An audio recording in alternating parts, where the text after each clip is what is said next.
Shalom everyone, in a continued series of Daf Yomi. Friends, we're on page number 52 here of Masechet Zevachim. Actually recording this at the Center One shopping center here right next to Tachana Markazit, Central Jerusalem station over here.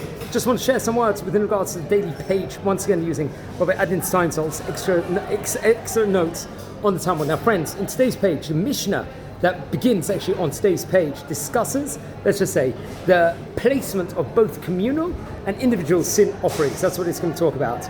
They are slaughtered on the northern side of the temple courtyard, where the blood of the sacrifice is collected.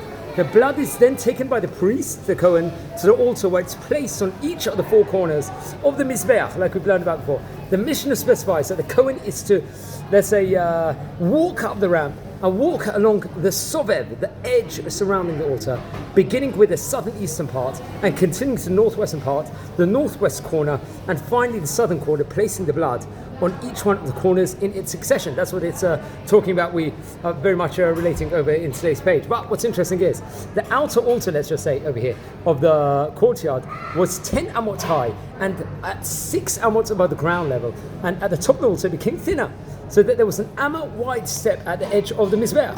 This was, let's say, the Sovev, upon which the Kohen walked as he placed the blood from the sacrifice on the corners of the altar as required. Now later, I think we're going to see on page 62, in a couple of weeks' time, the Gemara explains that the ramp upon which the Kohen climbed up to the Sovev was not the main ramp leading to the altar itself. Rather, it was a smaller ramp that led to the Sovev in the southeast corner, where the Kohen began his sacrifice, his service in himself, let's say. Now, in contrast to the other sacrifices whose blood was usually sprinkled on the lower part of the altar, below a line called the Hut HaSikra, the blood of the sin offering, was placed only upon the upper part of the altar, which was at least 5 amot, let's just say approximately 2.5 meters or 8 feet above the Yesod, the foundation respectively, of the Mizbeach. For this reason, it would have been impossible for the Kohanim to sprinkle the blood of the sin offering while standing on the floor. It could only be done while walking along the Sovev respectively. So very, very interesting.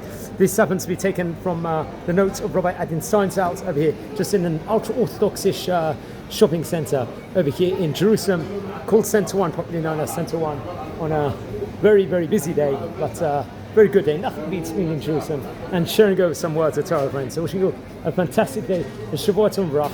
Take care and look at the big goods of Israel. Enjoy.